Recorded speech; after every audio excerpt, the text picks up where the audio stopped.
Ya, assalamualaikum warahmatullahi wabarakatuh. Halo teman-teman semuanya, berjumpa lagi dengan saya di Sobat Rahman, dan hari ini saya akan menjelaskan isi dari buku Sebuah Seni Untuk Bersikap Bodoh Amat dari Mark Manson. Nah, kenapa saya memilih buku ini? Karena ini adalah cara yang sebenarnya cukup kasar ya untuk menjalani hidup yang lebih baik lagi dengan cara bersikap bodoh amat. Tapi ada beberapa hal yang akan dibahas dari buku ini. Nah, identitas dari buku ini tuh, fokus bukunya tuh, kita awalnya ke penulisnya dulu nih. Penulis dari buku ini bernama Mark Manson, penulis asal Amerika sekaligus blogger. Nah, gaya penulisannya ini kayak blak-blakan gitu, udah mah blak-blakan, terus nada-nadanya kayak sarkasme gitu. Dan untuk judul asli dari buku ini tuh sebenarnya agak kasar ya, kalian bisa baca sendiri lah, ya kan?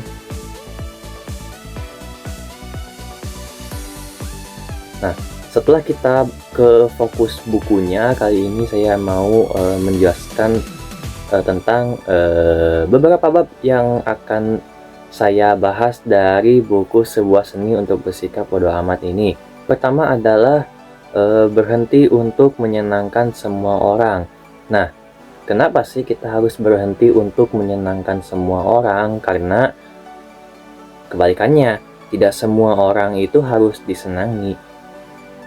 Jadi kalau kamu terus-terusan gitu ya membuat orang lain senang, justru itu malah bikin kamu sendiri tuh nggak bahagia. Maksudnya ya, si Mark Manson ini kan menjelaskan bahwa kita tuh harus jadi diri sendiri. Kalau misalkan kita terus-terusan nyenengin orang lain, kita terus-terusan menghibur orang lain, terus kita lupa akan jati diri kita, ya jadinya kita kita tuh bukan diri kita gitu. Kita tuh malah kayak orang lain gitu. Dan istilahnya ini kayak FOMO yang paling buruk tuh adalah ketika kamu ikut-ikutan jadi orang lain tanpa memperhatikan jati diri sendiri. Terus juga pembahasan mengenai sebuah seni untuk bersikap masa bodoh. Ya, ini sesuai dengan judul bukunya, tapi ada subbab di dalamnya yang menjelaskan sebuah seni untuk bersikap masa bodoh. Nah, sikap masa bodoh ini tuh bukan kita terlalu cuek terhadap orang lain, bukan. Tapi bersikap masa bodoh itu adalah ketika kita tuh tidak perlu terlalu mendengarkan perkataan orang lain. Maksudnya kayak penilaian jelek dari orang lain tuh nggak usah didengerin gitu. Terus juga sikap masa bodoh ini tuh ya kayak udah kamu tuh jadi ya kamu gitu, nggak usah jadi kayak gimana gitu ya, kayak orang lain gitu, nggak usah jadi orang lain dah, mending you adalah you gitu. Poin yang kedua adalah tidak perlu terobsesi untuk menjadi senang ataupun bahagia.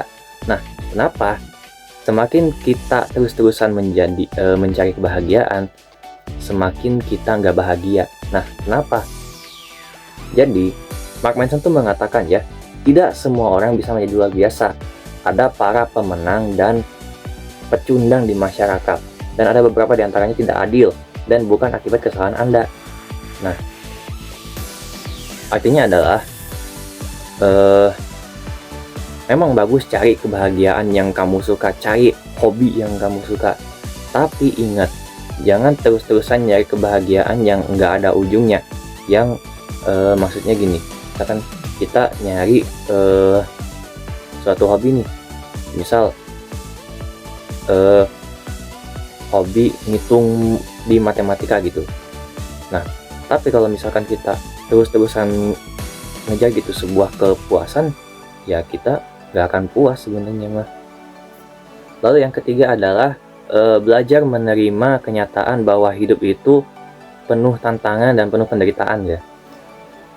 Jadi teman-teman, hidup ini tuh gak semuanya mulus ya. Contoh, kita masuk ke universitas kayak gini tuh baru semester 1 banyak tantangannya emang. Karena dari kehidupan awal kita aja udah maksudnya kayak gak semuanya mulus. Beda kalau misalkan pas kita masih kecil itu kayak kehidupan tuh kayak mulus-mulus aja, sampai sini baru kerasa belok-beloknya gitulah. Tapi inti dari poin ketiga ini, Mark Manson tuh menjelaskan bahwa ini ada suatu masalah nih misalkan, tapi nah yang diambil tuh bukan masalahnya, tapi yang diambil tuh adalah solusi atas masalah tersebut. Cari solusinya. Kalau misalkan nggak bisa nyari solusi sendiri, minta orang terdekat, ya udah itu aja. Dan poin keempat, poin terakhir nih, yaitu motivasi dari kegagalan itu sendiri. Nah, pasti teman-teman udah sering ya ngedengerin cerita tentang kegagalan atau apa gitu kan.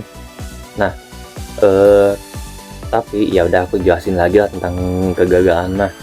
Nah, kalian pasti pernah kan ngerasa gagal di suatu bidang. Aku juga dulu pernah gitu ya, ngerasa gagal di suatu project ya, karena dianggap nggak bisa gitu ya, nggak bisa berkontribusi untuk orang banyak. Tapi aku usahain biar aku jadi orang yang berguna buat orang lain gitu. Dari kegagalan itu tuh jangan terlalu dijadiin kegagalan gitu ya.